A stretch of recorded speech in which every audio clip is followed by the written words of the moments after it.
I will not forget that morning. I had my tea in my hand and the sun was just breaking through the trees when I walked into my study. The air smelled like paper and old wood. On my desk in plain sight were a stack of papers I had never seen before. Right on top was my name, the deed to the property, stamped and signed. My heart stopped. There she stood beside the desk, calm as if she belonged here. She smiled at me like everything was ordinary. My daughter-in-law held a folder with a realtor's card peeking out. Her hand rested on the desk, and in her other hand she had a pen. The pen. I saw her write something on the page. My mouth went dry. "Madam, I was only arranging some papers," she said. Her voice was smooth. Her eyes were steady. But the signature on the paper was not mine, and the notary's stamp looked ready. I stepped closer. The document read, "Transfer of property. Seller. My name. Buyer. Unknown." The numbers on the contract were more than I could say aloud. Billions. My breath came out in a small sound. I wanted to scream. Instead, I asked the only thing I could think of. "Why are you signing my property papers?" I said, and my voice cracked. She laughed, a soft laugh that did not reach her eyes. "You signed this a long time ago," she said. "You don't remember? It's fine. I'm handling it for you." My hand slammed the desk. "I did not sign anything," I said. She did not look afraid. She put the folder into her bag as if she had put away groceries. "Calm down," she said. "We are doing what is best for the family. You should rest more. Let me handle the business." At that moment, my phone buzzed on the desk. It was a message from an unknown number. "Transfer confirmed. Funds release pending." My chest tightened like cold fingers. I picked up the phone and my eyes went straight to the screen. The message was recent. My hands shook. I will tell you this now. If you are watching, subscribe, hit the like button, and press the bell so you don't miss what comes next. Drop a quick line in the comments. Tell me which part of the country you are watching from. It helps me know we are not alone in this. Now back to the story. How did this happen? How did a woman who married my son get the keys to my life? I want to start from the beginning so you understand every step. But first, that moment when I caught her, the look on her face was the look of someone who believed she had already won. I froze as she reached for the door. Behind her, through the hallway, I saw the side gate leading to the street. The realtor's car was parked there, engine running. The realtor's driver sat inside, flipping through a magazine as if waiting for a normal morning appointment. That was when I knew this was not a mistake. Now, rewind. Years before, my husband had left me this house and the land beside it. The property had been in my family for generations. People came to see the old trees and the wide front lawn. For a long time, I used the house for small family gatherings and sometimes to lend to friends. The land was valuable, but to me it was memory and stubborn pride. When my son married, I welcomed his wife with plates and hugs. She was sweet then. She wore warm colors. She brought a small pot of stew and promised to clean the old piano that had belonged to my mother. At first, the little things were easy to ignore. A misplaced invoice here, an envelope gone there. She started coming by more often. My son, busy with work, trusted her. He said she helped him with the children and with the bills. He began to rely on her advice. He did not notice that she began to make decisions alone. Once a year before, I noticed she had changed the locks on the guest room without asking. "We had a little problem," she said when I asked. I thought it would be safer. I wanted to be angry, but she had already smiled and made tea. My son shrugged and said it was fine. "She wanted to fix things," he said. "The locks were a small thing then." I thought it was a silly sign of control. I did not see the pattern. Over the months, the small signs built like a wind that grows stronger. She started bringing men from the city to the house. Lawyers, a banker, a realtor. They spoke in low voices in the study while I pretended not to hear. She made lists and budgets and married them with numbers I could not follow. When I questioned why she needed certain documents, she would say, "Paperwork, Mama. Just in case." She always used that gentle tone that turned doubt into rudeness if you pushed too much. I remember a night when I woke to the sound of footsteps downstairs. I crept down the hall in my nightdress and saw her in the study with a lamp on, papers spread like a map. She looked over at me and closed the folder with a calm smile. "I am burning some old receipts," she said. She had matches in her hand. I did not sleep that night. At family dinners, she praised my son loud enough for everyone to hear. "My husband is a good man," she announced, easing my son's shyness into public pride. But behind her smiles, she studied the room like a general watches the field. She learned who came and who left and who might be a problem. She befriended the gardener. She learned the names of the men who handled property taxes. She knew the times the notary stopped by. She learned to leave and return at just the right minute. I began to keep my papers in a small safe under the study floor. I told myself that would be enough. I kept the key in a jar beside the kettle because it was safe and obvious. She noticed the jar.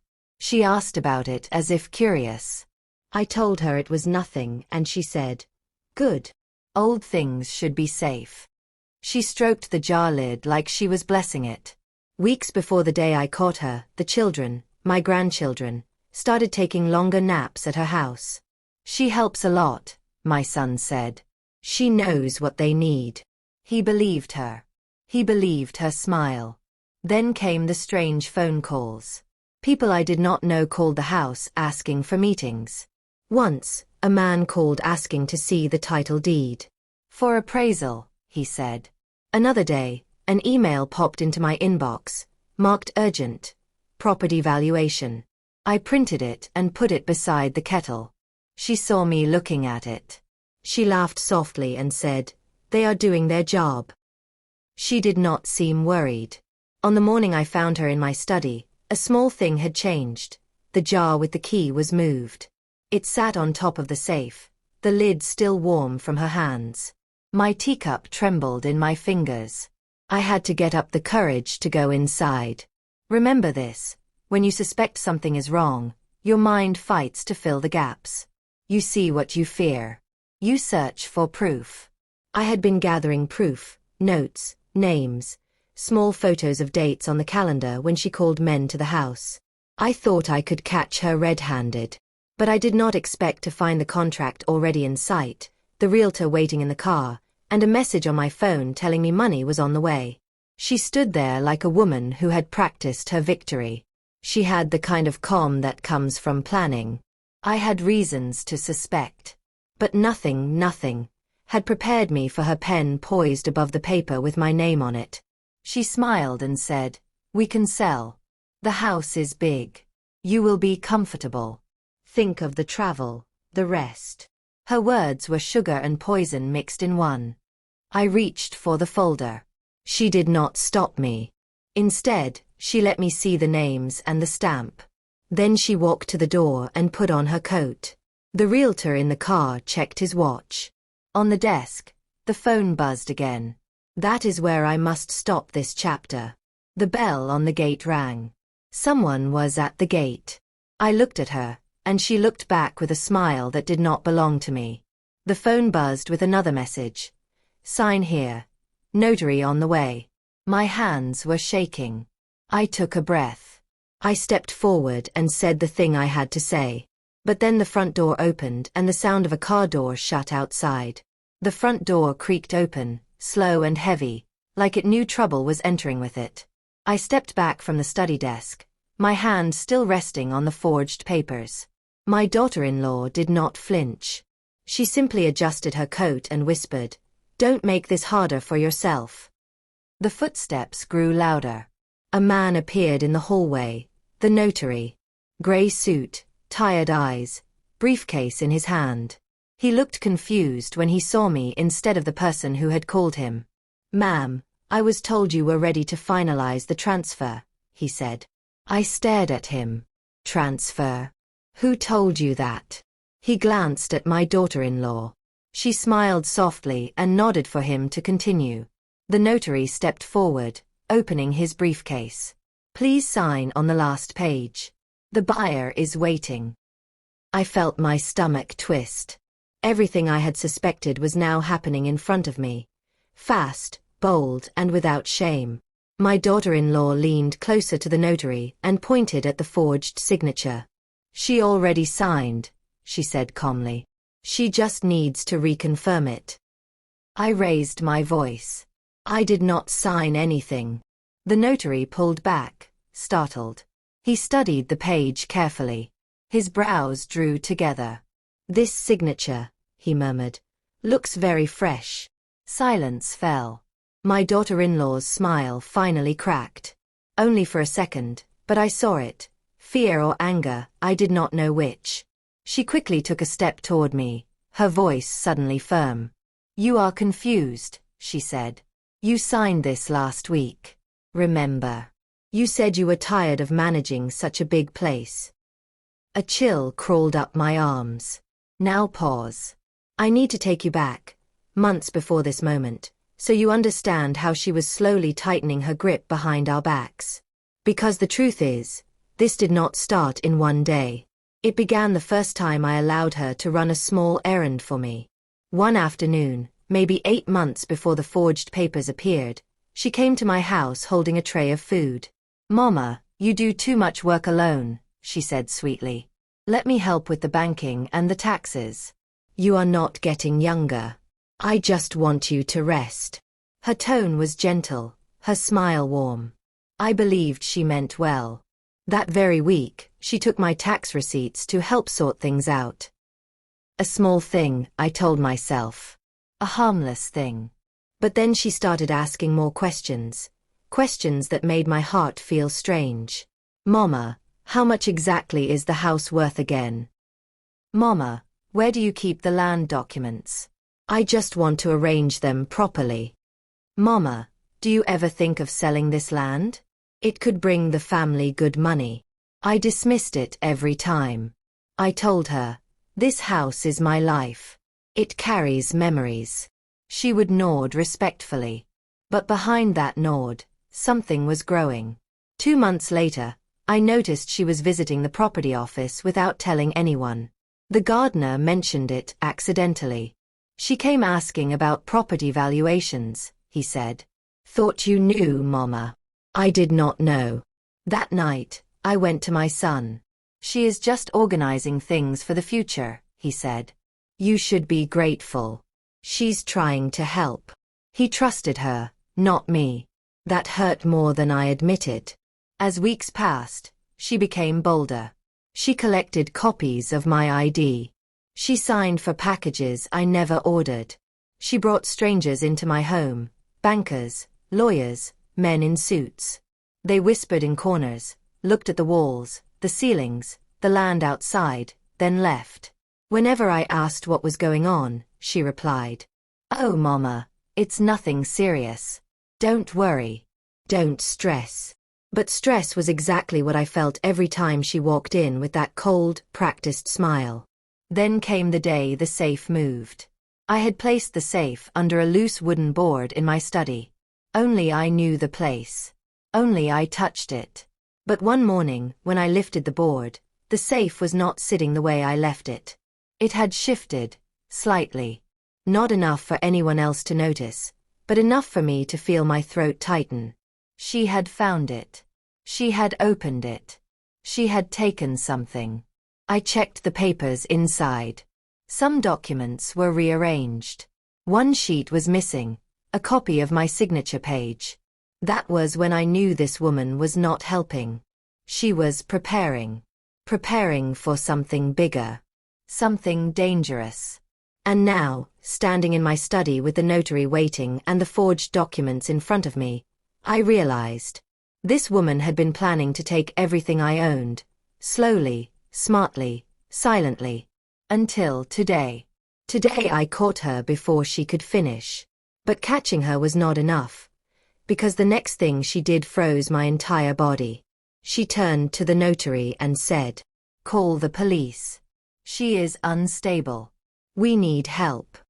My heart stopped. The notary hesitated. She continued louder now. She is trying to destroy legal documents. Please call them. And then she reached into her bag and pulled out something that made my breath vanish completely. She reached into her bag slowly, like someone revealing a weapon in a crowded room. My heart knocked against my ribs. The notary stepped back. I held my breath. And then she pulled it out. A small black recorder. She pressed a button, and her own voice began to play, pretending to sound frightened, shaky, weak. Please. I don't feel safe around her anymore, the recording played. She forgets things. She threatens me. I'm scared she might hurt herself or the children. I think she needs help. My knees almost gave way. She had rehearsed this. She had planned this. She had recorded fake conversations to use against me. The notary stared at the device, confused and uncomfortable. My daughter-in-law held it firmly, her face full of false worry. You see, she said softly. I didn't want to involve the authorities, but she is getting worse. I felt heat rise behind my eyes. That is a lie, I said. You know it. You know exactly what you are doing. But she shook her head, wiping fake tears. Mama, please don't shout. You are scaring me again. Again. That one word struck me like fire. She was building a story, one where I was weak, forgetful, unstable, unable to manage my own property. A story she could use to take everything. The notary cleared his throat. Ma'am, do you have medical proof of any? She cut him off instantly. The doctor said she may be showing signs. I can get the papers. She repeats herself a lot. She forgets appointments. She acts confused. The lies came out smooth, trained, perfect. I looked at the notary. His eyes softened towards her. My daughter-in-law touched his arm lightly. Please help us finish this. Once the papers are signed, she can rest. She needs a smaller place. Less stress. Less stress. Those two words made anger surge through me. I stepped forward. You will not take my home, I said. Not while I am alive. And that was when she snapped. Her soft expression hardened like stone. The tears disappeared. The gentle tone vanished. Her real voice, cold, sharp, dangerous, cut through the room. You are standing in the way of progress, she said. This house is wasted on you. I am the future of this family, not you. My breath caught. The notary's eyes widened. He had not expected that. She noticed his reaction and instantly returned to her frightened voice. You see how she looks at me, she whispered. I am scared she will hurt me. I opened my mouth, but before I could respond, a knock thundered at the door. 3 hard knocks. She froze. The notary froze. I froze. Then a voice called out from outside. Good morning. Property inspection team. My daughter-in-law turned pale instantly. The notary whispered. Did you call them? No, she hissed. Not today. They were supposed to come after the signature. I looked at her. What inspection team? She backed away slowly from the desk, breathing fast. Another voice called out. We have the blueprints and the clearance documents. Please open the gate. Blueprints. Clearance documents. For what? My heart pounded. I turned to my daughter-in-law. What have you done? I asked. She swallowed hard, eyes darting to the window. Nothing you can prove. I stepped closer. What have you done to my land? She looked straight at me, and the mask finally fell. Construction, she whispered. A private company already paid in advance. Investors are waiting. The moment the land becomes mine, bulldozers arrive next week. My whole body went cold. My home. My memories. My husband's land. She had already sold the future of everything I loved. I stumbled back, gripping the table. She reached for me, but this time not gently. Mama, listen to me. I jerked my arm away. Don't touch me. Outside, the inspection team knocked again. Ma'am, we are here for the final site evaluation. Final. Not first. Not early. Final. That meant she had been arranging this for months. The notary looked at her with disbelief. You told me this was a simple family property transfer. She turned on him sharply. Do your job. He shook his head. No. This is illegal. I cannot. But before he finished the sentence, she grabbed the forged documents and bolted toward the back door. Stop! I shouted. The notary ran after her. I followed, my heart beating like thunder. She reached the back door, yanked it open, and suddenly froze. Because someone was standing there. Someone who was not supposed to be home. Someone whose presence changed everything instantly. She stopped so suddenly that the notary bumped into her back. Her hand, still gripping the forged documents, trembled for the first time since this nightmare began. Standing in the doorway was my son. He was supposed to be out of town. He left at dawn for a 3-day business trip. But there he was, dusty, tired, holding his suitcase, staring at us with confusion that slowly turned into suspicion. Mama, he said. What's going on here? My daughter-in-law's face drained of all color. For a full second she could not speak. Then she forced a smile that even he did not believe. Oh, you're home early, she said softly. Too softly. My son looked at the notary, then at the papers in her hand. Why is a notary in our house? He asked. And why are you holding documents with Mama's name on them? She swallowed, and her voice wavered. It's nothing. Just some paperwork. Mama wanted to. I stepped forward. Your wife tried to sell my property, I said calmly. Too calmly. Without my knowledge. Without my permission. He blinked. What? She forged my signature, I added. The realtor is outside. The inspection team is knocking. Ask her what she has been doing. My daughter-in-law snapped out of her shock and rushed toward him. Baby, don't listen to her. She is confused. You know she's been forgetful lately. I've been trying to help manage things for the family. Forgetful, I said. Then explain the recorder. His head whipped around. Recorder. I pointed at the small device on the table. Press play. He did. Her fake frightened voice filled the air. Please. I don't feel safe around her. She forgets things. Threatens me. My son froze. His wife lunged toward him. It's not what you think. I recorded that because she has been difficult. I needed proof. For us. For the children. Proof of what? He asked stiffly. Mama has never threatened you. Her eyes darted wildly. She knew she was slipping. The notary cleared his throat nervously. Sir, your wife asked me to finalize a transfer of your mother's multi-billion-dollar property. She claimed your mother signed these papers. My son looked at the papers. He blinked once, twice, then shook his head. No, she would never agree to this. He turned to his wife. Tell me the truth, he said quietly. She tried to reach for his hand. I did this for us, she whispered. For our future. This house is too big. Your mother is aging. Someone has to take responsibility. Someone has to make decisions. And that someone is you, he asked. Yes, she snapped, all softness gone. You never take charge.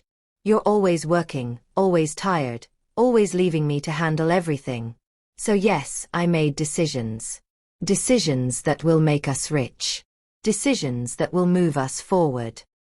My son stared at her as if seeing her for the first time. I felt my heart twist. He had always loved her blindly. He took a step back. You forged my mother's signature, he said. You lied to me. You lied to everyone. You nearly stole everything she owns. Then she did something none of us expected. She burst into tears. Loud, dramatic, desperate tears. You are all against me, she cried. I did everything for this family and now you call me a thief. My son sighed and rubbed his forehead. The noise from the front door grew louder. Hello? Is anyone home? Inspection team. The situation was seconds from exploding. My son looked at me. Mama, go to the living room. I'll handle them. But before I could move, my daughter-in-law grabbed his arm tightly. Don't go, she whispered fiercely. If you step away, she will twist everything. She will make you believe I'm evil. Don't leave me alone. He pulled his arm back. Right now, I don't know what to believe. Her face hardened. If I go down, she muttered, I'm not going alone. Then she rushed past us, heading toward the front door, toward the inspection team. Stop her! I shouted. My son ran after her, but she was fast. Faster than I expected. She reached the door, yanked it open and yelled. The property owner is ready. Come in. My heart dropped. The inspection team, 4 men, stepped inside with clipboards and rolled maps. We're here for the final approval, one of them said. Is everything ready? My daughter-in-law smiled widely. Too widely. Yes, she said. Everything is ready. My son shouted. No, it is not. The men turned sharply. The house fell silent. And that was when the lead inspector said the sentence that shook the entire room. Well, we just need her signature, and then the land is officially cleared for demolition next week. Demolition. The floor beneath me felt like air. My son stared at her. Mama's house? Demolished. She looked straight at me. You can't stop progress, she whispered. I stepped backward, dizzy. The notary whispered. This is criminal. But before anyone could move, my daughter-in-law did something even more shocking. She lifted the forged documents high and ran straight for the inspection team to hand them over. She sprinted toward the inspection team with the forged documents raised high above her head. It happened so fast none of us had time to think, only react. Stop her! I screamed. My son lunged forward. The notary stumbled after him, shouting, Those documents are illegal. But she was already inches from the inspectors. Take it, she yelled. The signature is done. Start the process. Her voice echoed through the hallway like a siren. The lead inspector reached out automatically, thinking she was the rightful representative for the property. His fingers were an inch from the pages when my son grabbed her wrist. He twisted her arm gently but firmly, forcing the papers down. She shrieked, Let go of me. The papers slipped from her hand. They scattered across the floor like fallen leaves. Signatures, legal seals, forged details, lies laid out in plain view. For a moment, everything froze. Then chaos erupted. The inspectors stared in disbelief. The notary shook his head. This entire process is invalid. These documents were forged. My daughter-in-law dropped to her knees, scrambling to gather the pages. No, no. They're mine, she screamed. Give them back. She clutched a few sheets to her chest like a madwoman protecting treasure. My son knelt beside her. Stop this. You're embarrassing yourself. She pushed him away so hard he stumbled. You never supported me, she cried. I built everything. I made every decision. I deserve this. Her voice cracked like glass. The inspectors exchanged glances, confused and alarmed. The lead inspector cleared his throat. Ma'am, unless the verified property owner signs these documents, nothing can move forward. That sentence snapped the last bit of control she had. She turned to me. Her eyes were wild, wide, desperate, dangerous. You, she hissed. You ruined everything. You did this. I felt my heart pound under her stare. My son stepped between us. Don't talk to her like that. She ignored him. She crawled toward me, dragging the papers behind her. I took care of you. I protected your family. I handled everything your son was too weak to face. And this is how you repay me. By stopping you from stealing my property? Yes, I answered. Something in her snapped. She lunged at me. I stumbled back, gripping the edge of a chair for balance. The inspectors yelled. My son grabbed her shoulders, trying to pull her away, but she was fighting like someone drowning. Desperate, blind, furious. You owe me, she screamed. I deserve it. All of it. Let her go, my son shouted. But she grabbed my wrist with shocking force. Sign it, she screamed in my face. Sign it now or I swear. And then, the front door burst open. Not knocked. Not pushed. Kicked. A loud voice roared through the house. Nobody move. We all turned toward the door. 2 uniformed officers stepped inside, hands on their belts, scanning the scene. My daughter-in-law froze mid-scream. One of the inspectors stepped forward quickly. Officers, thank goodness. Something illegal is happening here. My daughter-in-law looked ruined. Her shoulders dropped. Her hands loosened. The papers slipped from her fingers to the floor again. Who called them? She whispered. My son answered quietly. I did. Her mouth opened, but no sound came out. One officer approached slowly. We received a report of suspicious property activity, potential fraud, and a possible estate theft attempt. She stumbled backward, tripping over her own feet. No, this wasn't supposed to happen. Not today. The officers looked at her. Then at the scattered documents. Then at the notary. Then at me. Are you the property owner, ma'am? One officer asked. Yes, I managed to say. And did you authorize these transactions? No. Never. Silence fell like stone. My daughter-in-law breathed heavily, eyes darting everywhere for a way out, any way out. But there was none. Until suddenly, without warning, she bolted. Not toward the officers. Not toward the back door. But toward the staircase. The officers reacted instantly. Hey!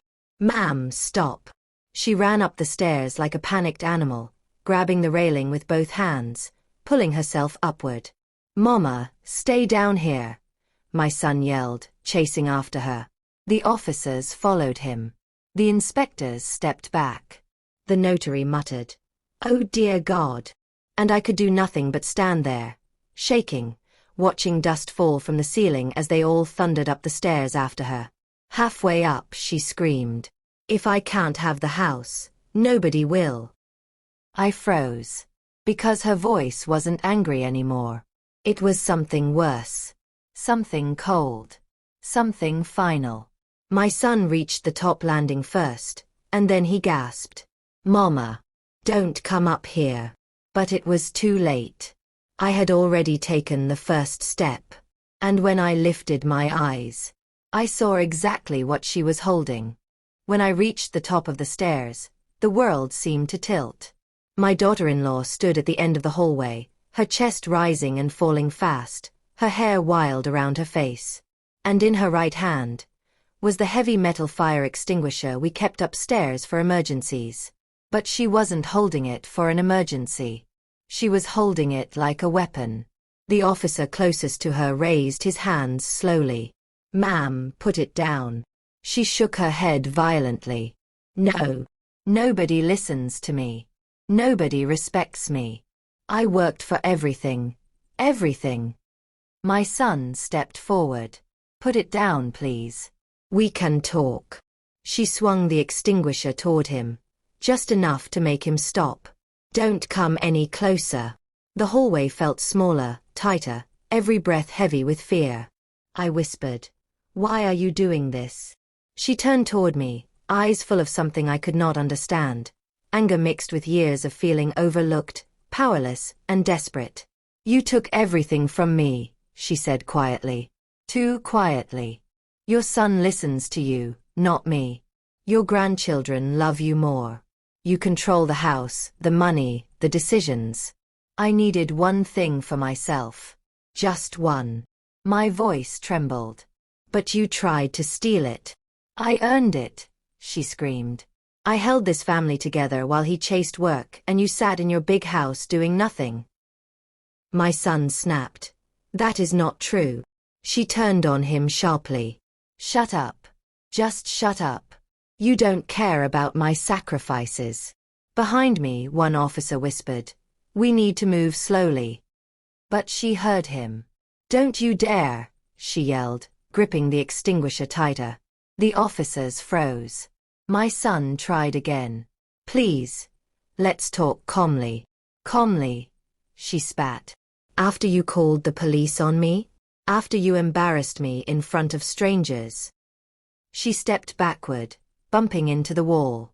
Then her eyes flicked down the hall, toward the small room at the end. My stomach dropped. That was the room where I kept all my old documents, photos, and family archives. Important papers. And electrical outlets everywhere. She looked at the extinguisher. Then at the room. Then at us. Mama, my son said, his voice cracking. I think she's planning something worse. And he was right. She wasn't planning to hurt us directly. She was planning to destroy the house. Every memory. Every document. Every piece of proof. Everything. No one gets the property if it burns, she whispered. The hallway erupted in panic. Ma'am, step away from that room, one officer yelled. But she was already moving. No, I screamed, running forward. My son grabbed my arm, pulling me back. Mama, stop. She's dangerous. My daughter-in-law reached the doorway, clutching the extinguisher like a battering ram. She raised it high, ready to smash the electrical panel next to the room, the one that could spark a fire instantly. Mama! My son shouted. The officers stepped forward. She screamed, I told you, if I can't have it, no one will. She swung down hard. The extinguisher crashed into the panel with a deafening bang. Sparks exploded. Bright. Violent. Terrifying. The lights flickered. Smoke curled upward. Everyone gasped. The officers lunged forward. My son shouted her name. And for a moment, time didn't move. But then, the sparks died. The panel held. The fire didn't start. Instead, the extinguisher slipped from her hands. She stared at the panel, breathing hard, confused, as if she expected the whole house to burst into flames. One officer grabbed her arm. She twisted violently, screaming, Let me go. You don't understand. I deserve this. My son yelled, Stop it. But she fought with everything she had, kicking, pulling, clawing. The second officer joined in. They wrestled her down the hallway, trying to restrain her without hurting her. She screamed again, a scream of frustration, rage, defeat. You ruined my life. All of you. Then, her foot slipped. Her knee buckled. And she fell backward. For a moment, all I saw was her eyes widening in terror as her body tilted toward the staircase. My heart collapsed. Mama! My son shouted. But I wasn't the one falling. It was her. She reached out, grabbing the railing, but she missed. She tried to grab the officer's sleeve, too late. She tried to stop herself. Impossible. She stumbled. She tipped forward. And then, she fell. Down the stairs. Her scream echoed through the house as her body tumbled. 1 step. 2. 3. 4. Until finally, she hit the lower landing with a heavy, terrible thud. Everyone froze. Silence swallowed the house. Even the inspectors downstairs gasped. My breath wouldn't come. My legs shook. My son ran down the stairs faster than I had ever seen him move. Mama, don't come down, he yelled up to me. Stay where you are. But I was already descending, gripping the railing, my whole body trembling. When I reached the bottom, I saw her lying there. Not moving. Not speaking. Not even breathing visibly. And that. For a moment, the world went silent. No one breathed. No one moved. No one dared to speak. My daughter-in-law lay still at the bottom of the stairs, her arm twisted awkwardly beneath her, her hair spread like a dark cloud on the marble floor. The forged documents were scattered around her like broken pieces of her plan. My son knelt beside her, his hands shaking. "Check her pulse," he said to the officer closest to him. "Please check." The officer hesitated only a second before leaning down, pressing 2 fingers gently against her neck. We waited. 1 second. 2 seconds. 3. Finally, he said, "She's alive. Her pulse is weak, but it's there." My son exhaled so heavily his entire body shook. But me. I felt no relief, only fear of what would happen when she woke. The officers carefully rolled her onto her back. Her eyes were closed, her breathing shallow, a faint line of blood on her cheek. The notary whispered from behind me, "This has gone far beyond paperwork." The inspectors murmured nervously, stepping back as if afraid she might suddenly spring up again. And then, she moved. Just a twitch at first, then her fingers curled slightly. My son leaned closer, whispering, "Stay still. Help is coming." Her eyelids fluttered. Once. Twice. Then her eyes opened, wide, confused, and filled with a strange mixture of fear and cunning. She looked at my son first. "You pushed me," she whispered hoarsely. My son froze. "What?" "No. You slipped." "You pushed me," she repeated, louder this time. She turned her head slowly toward the officers. "He pushed me down the stairs," she said, tears forming instantly as if on cue. "He tried to hurt me. I was trying to protect myself." My son's mouth fell open. "That's a lie. I never touched her." The officers exchanged a look, not accusing, just cautious. I stepped forward quickly. She fought the officers. She fell during the struggle. No one pushed her. My daughter-in-law winced dramatically, clutching her chest. "Don't listen to her," she whispered. "She hates me. She wants to destroy me. They both do." Her voice, weak, broken, manipulative, was the same voice she used in the recorder. One officer sighed heavily. "Ma'am, are you saying your husband assaulted you?" "Yes," she said immediately. "He attacked me. Ask his mother. She saw everything." I blinked. That was a twist I didn't expect.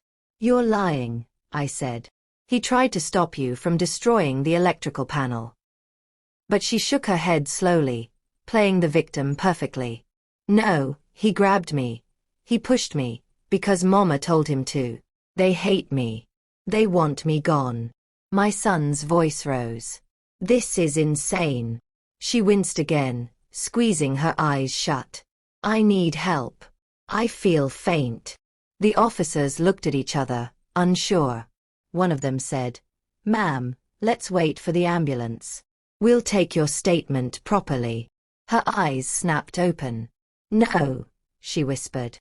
"I must give it now. Before they twist the story." My breath caught. She wasn't done manipulating. She wasn't defeated. She was shifting the blame to us. She lifted a shaking finger toward me. "She started it," she said. "She attacked me. She tried to take the documents from me. She pushed me toward the stairs." "I wasn't even near you," I said, trembling. "You were," she insisted. "You just don't remember. The stress made you forget." That sentence hit me like a knife. She was returning to her earlier lie, that my memory was failing. And she was weaving a perfect trap. She was injured. She was crying. She was shaking. She was claiming abuse. And we were the only other people there. Even the inspectors didn't know who to believe. The ambulance sirens grew louder outside. My daughter-in-law smiled weakly, but the smile wasn't for sympathy. It was triumph. "You can't prove anything," she whispered to me. "But I can." My heart tightened. I wanted to scream. I wanted to shake her. I wanted to tell everyone the truth. But she wasn't done. She reached into her pocket, slowly, and pulled out something small and terrifying. A second audio recorder. She pressed play. And then, my own voice echoed through the hallway. "Get out of my house. You will never have this property. If you try to take it, I'll destroy you first." My blood ran cold. My son's face turned white. The inspectors stared at me. The officers stiffened. Because they heard my voice shouting threats. Where did you get that?" I whispered. She smiled faintly. "You said it last week. I recorded everything." I never said those words. But she only closed her eyes, pretending to be exhausted. "You see," she whispered softly to the officers. "She wants to hurt me. She has been threatening me for weeks." My legs nearly gave out.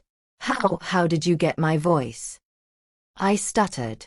She opened her eyes slowly. "I recorded short pieces of your voice for months, then edited them together." My heart stopped. She had proof. Fake proof. And no one in that hallway could tell the difference yet. My son grabbed the recorder. "This is edited. Poorly edited." But the officers were already writing notes. Because that's how accusations begin. With confusion. With panic. With half-truths. With a broken woman on the floor whispering lies. The ambulance crew rushed in. They placed her on a stretcher. The officer supervising them asked gently, "Ma'am, do you feel safe with your husband and mother-in-law right now?" She looked straight at him. Straight into his eyes. And spoke the sentence that shattered everything. "No. I want them both removed from the property. For my safety." My son shouted. "What?" I felt my heart drop into my stomach. The officer looked at us, then sighed. "Ma'am, sir, for now, I need both of you to step outside while we sort this out." Step outside. From my own house? Because of her lies? My knees trembled. My son clenched his fists. But the officers stood firm. We were being escorted out. But just as I reached the front door, the inspector called out, "Wait, before you go. There's something you must see. Something we found outside." Everyone turned. My stomach twisted. The inspector lifted a folded sheet of paper. And when he opened it, my son gasped. The notary's jaw dropped. My heart stopped completely. Because on that paper was something that changed the entire direction of the story. Something they didn't expect. Something that turned the tables. The inspector unfolded the paper slowly, carefully, as if he already knew it carried a secret too heavy for just one person to hold. He looked at me. Then at my son. Then at the officers. "Ma'am," he said to my daughter-in-law, still lying on the stretcher, "you might want to sit up for this." She frowned, annoyed. "What is it now?" More lies from them. The inspector cleared his throat. "We found this taped under the mailbox outside. A neighbor handed it to us because he saw someone hiding it there early this morning." He lifted the paper higher so everyone could see. It wasn't just a paper. It was a letter. A printed letter with a company logo at the top. The same logo I had seen on the documents she brought into my house weeks ago. My son stepped closer. "What is that?" The inspector read aloud. "Final payment schedule. Balance will be released to buyer representative upon confirmation that the elderly owner has been removed or rendered legally incapable of handling her estate." A silence so deep fell over the house that even the paramedics paused. The inspector continued. "Additionally, ensure no remaining family members interfere with the transaction. Our legal team will support any necessary guardianship claims. Proceed before the end of the month." My breath caught. Removed.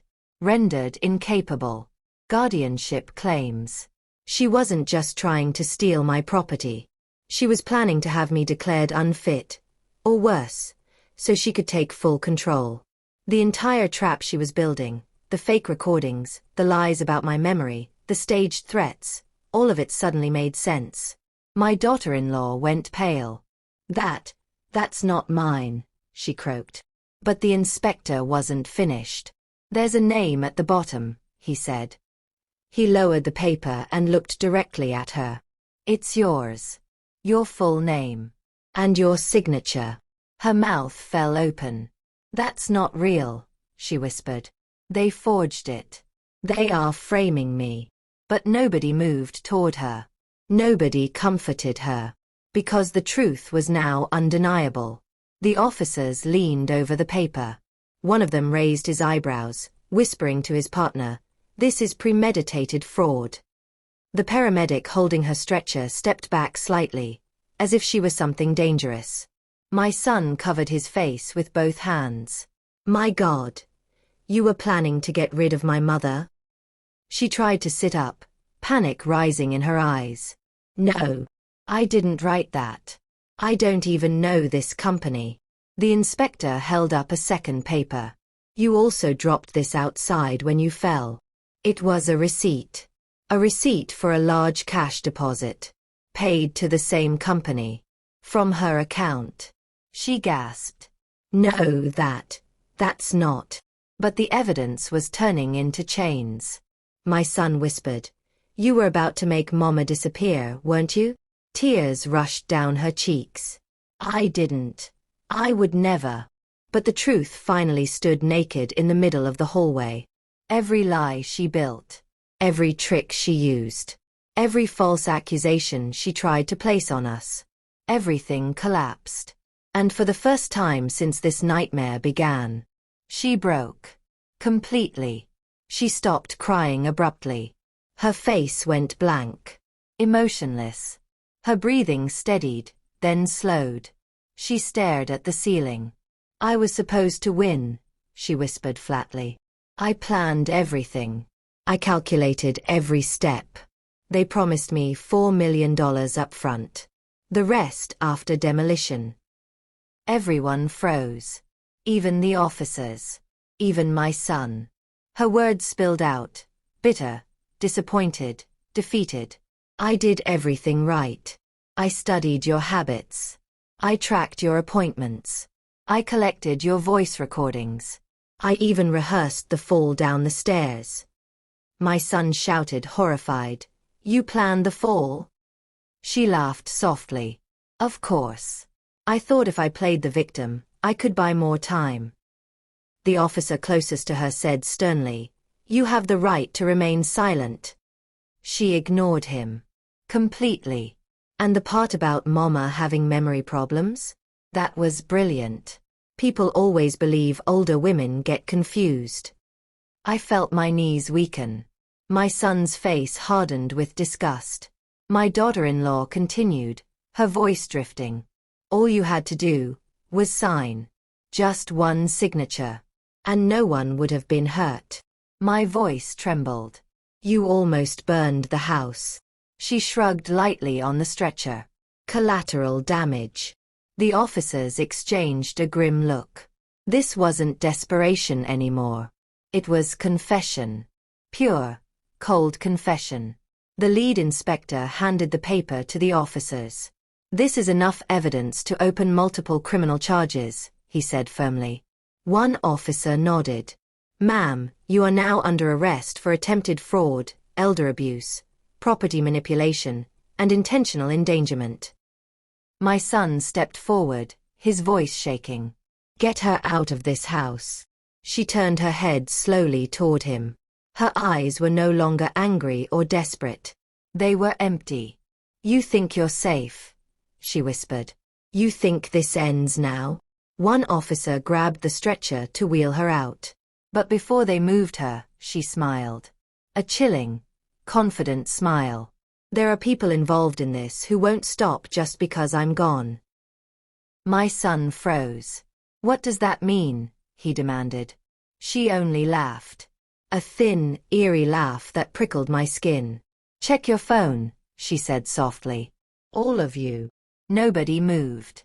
Then the officer's phone buzzed. The inspector's phone buzzed. My son's phone buzzed. Even mine. Every screen displayed the same message. Property clearance update. Demolition team dispatched. Expected arrival in 12 minutes. My blood turned to ice. The officers looked at each other in shock. The inspectors broke into a panic. My son grabbed my arm. And my daughter-in-law whispered, "It's already too late." The room erupted like an explosion. 12 minutes. One of the inspectors shouted. "That can't be right. Demolition teams don't move that fast." Another shook his head. Unless they were already scheduled. Already nearby. My son grabbed his hair, pacing. "We need to stop them. Now." The officers were dialing emergency lines. The inspectors were scrambling through paperwork. The paramedics stood frozen, unsure whether to move her or the stretcher. But my daughter-in-law, she was calm. Completely calm. As if her world wasn't crumbling, as if she knew this moment was coming. She looked at me from the stretcher and said quietly, "You think this house is yours? You think the land belongs to your family? You never understood what you were sitting on." I felt my stomach twist. "What do you mean?" But she didn't answer. She turned away like the question was irrelevant. The lead officer shouted, "Dispatch says the demolition crew already passed the last checkpoint. They're not responding to cancellation requests." The inspector rubbed his forehead. "There's only one reason they'd ignore cancellation. The company behind this wants that land cleared today." My son walked to the stretcher, shaking with anger. "Who are you working with?" he demanded. "Who is behind all of this?" She smiled faintly without looking at him. "You'll know soon." My son slammed his fist into the wall. "Tell me." But she only repeated, softly, "You'll know." The officer nearest the window suddenly pointed outside. "They're here." We rushed toward the window. Down the long driveway, 3 massive vehicles rolled forward. Black trucks with yellow hazard lights, each carrying equipment that could flatten a house within minutes. Dust clouded the air. Engines roared.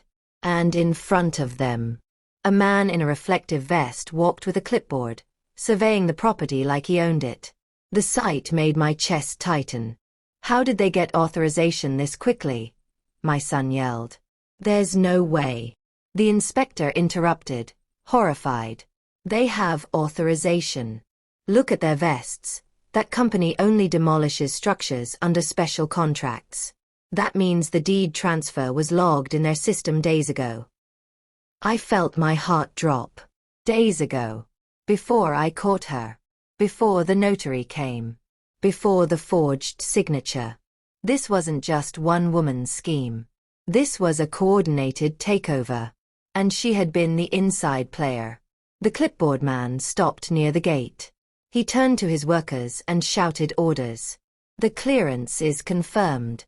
Prep the ground marks." The officers bolted for the door. My son followed them. "Stop all work," the lead officer barked as they ran outside. "This property is under active investigation." But the demolition supervisor didn't flinch. "We have a signed clearance order." "That signature was forged," the officer replied. The man raised an eyebrow. "Not my problem." He waved at his crew. "Move." The bulldozer engine roared louder. My son yelled, "Do you hear him? Stop." But the man held up his clipboard. "Final instruction says demolition proceeds even if the owner becomes unavailable." I froze. Unavailable. The exact same word used in the secret letter. My daughter-in-law murmured from behind me. "They won't stop just because you're all screaming." A chill shot up my spine. This was bigger than her. Much bigger. I stepped outside with trembling legs. Dust stung my eyes. The bulldozer rolled closer. Massive, unstoppable. The officers were waving their hands, shouting again. This is illegal. Turn the machines off. But the supervisor shrugged. If you have a legal complaint, file it with the office. We follow the clearance order. Final. Approved. A second bulldozer moved into position. The house, my husband's memories, cast a long shadow over the dirt. My son stood in front of the bulldozer, blocking its path. If you come any closer, you'll have to run over me. The supervisor smirked. Move. I won't, my son shouted. One officer grabbed his shoulder. Sir, get back. They're not slowing down. The bulldozer rumbled forward another foot. My heart nearly tore itself apart. My son, move. I screamed. But he stood firm. Tears stung my eyes. The machine kept rolling. The inspector ran to the demolition supervisor. Listen to me. The clearance signature was falsified. You're destroying property you have no right to touch. The man shrugged again. My job is to follow the contract. If the signature is fake, that's a police issue, not mine. The bulldozer growled forward again. My son didn't move. One more foot and the machine would hit him. The officer nearest him shouted, Move out of the way before I force you. But he shook his head, voice cracking. This is my father's land. My mother's legacy.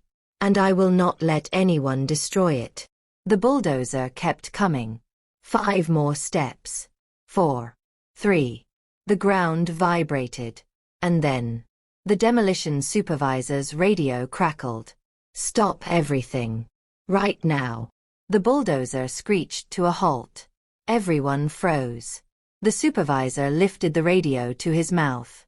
Come again. A voice replied sharply. I said stop.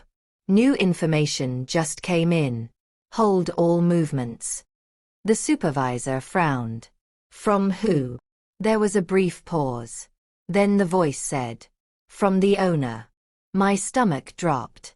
The owner. The supervisor echoed. Which owner? Silence.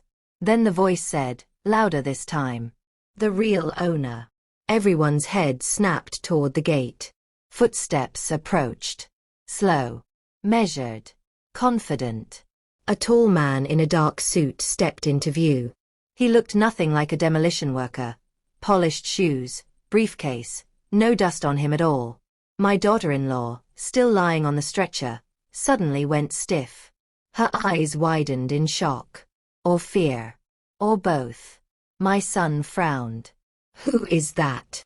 The man reached the middle of the driveway, stopped, and looked directly at me. I've been waiting a long time to speak with you, he said. The officers surrounded him cautiously. Sir, identify yourself. The man opened his briefcase calmly and pulled out a document sealed with heavy embossing. He held it up. I'm the person listed as the intended buyer of this land, he said. The one behind the demolition order. The air vanished from my lungs. My son stepped forward. Why? Why would you want this land so badly you'd join a fraud scheme? But the man didn't even look at him. He looked at me. Only me. And then he spoke the sentence that shattered the ground beneath my feet. Because this land originally belonged to my father. Before your husband took it. My son gasped. I felt the world tilt. My daughter-in-law whispered from behind us. I told you. You have no idea who you were up against. The officers stepped between us. Sir, are you making a claim to the land? He nodded once. Calmly. With certainty. Yes, he said. And I have documents to prove it. The man stood tall in the driveway, holding the embossed document as if it were a weapon. The demolition truck sat frozen behind him, engines rumbling but unmoving. Officers, inspectors, paramedics, everyone waited for his next words. My hands trembled. What do you mean this land belonged to your father? My husband bought it legally more than 30 years ago. He nodded slowly. Yes, he bought something. But he did not buy what he thought. My son stepped beside me protectively. Explain yourself. Now. The man opened the document and held it out for the officers. This is an original land covenant, he said.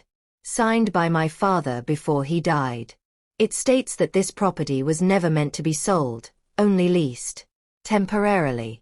Anyone who tried to purchase it outright was committing fraud. My head spun. Fraud.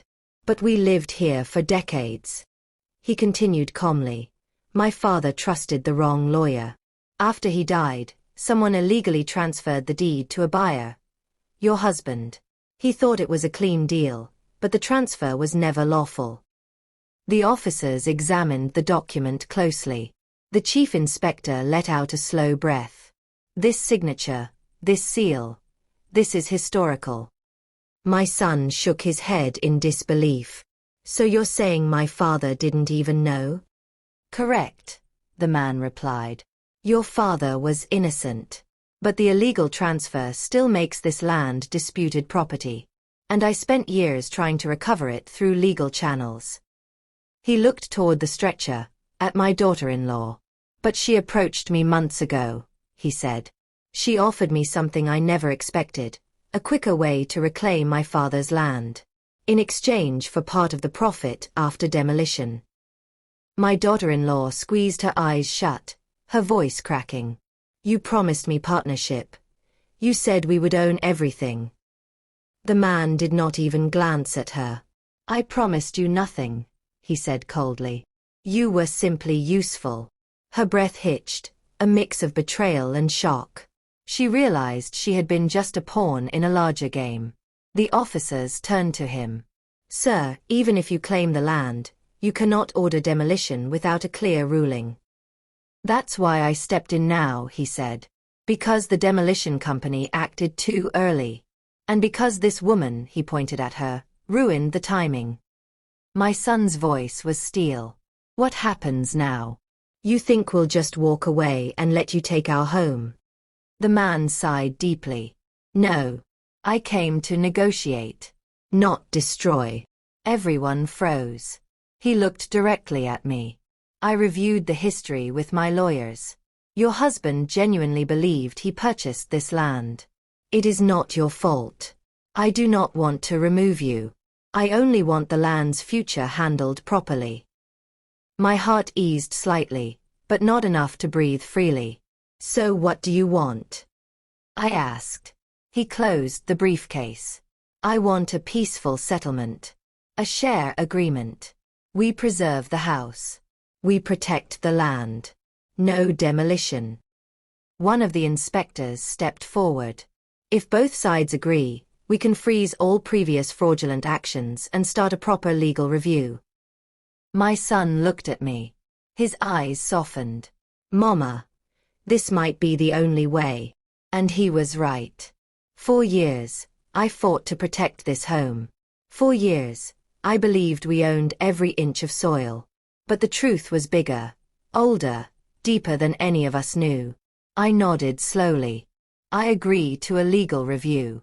But under one condition. The man raised an eyebrow. Name it. That woman, I said firmly, pointing at my daughter-in-law, must never step foot on this land again. Not for a single day of her life. The officers nodded. That will be handled, one said. She is under arrest. She'll face charges for fraud, forgery, attempted property theft, falsifying evidence, and endangerment. My daughter-in-law broke down then, truly broke, sobbing as the officers wheeled her toward the ambulance. Please, please don't let them take me, I can explain. But no one listened anymore. Her voice faded as the stretcher rolled away. The demolition crew powered down their machines and left. The inspectors stayed for documentation. The officers filed statements. The man with the briefcase arranged a meeting with my lawyer. By sunset, the chaos had finally quieted. My son walked me back inside the house that almost disappeared today. I touched the doorway gently, whispering, "We're still here." He nodded. Because you fought. Because you saw the truth before anyone else. I looked out at the land, wide, peaceful, glowing under the fading sun. This land held secrets. This land held history. But now, it also held justice. The fight was not easy. The lies were heavy. The danger was real. But in the end, the truth stood stronger than every scheme. And for the first time in a long time, I felt safe. Truly safe. Inside the home my husband had loved. Inside the land that would finally be protected. And together, my son and I stepped inside, closing the door not on the past, but on the people who tried to erase it. If you enjoyed this powerful and emotional story, make sure you subscribe to the channel, like this video, and turn on the notification bell so you don't miss the next story. And please tell us in the comments where you are watching from. Your support keeps these stories alive.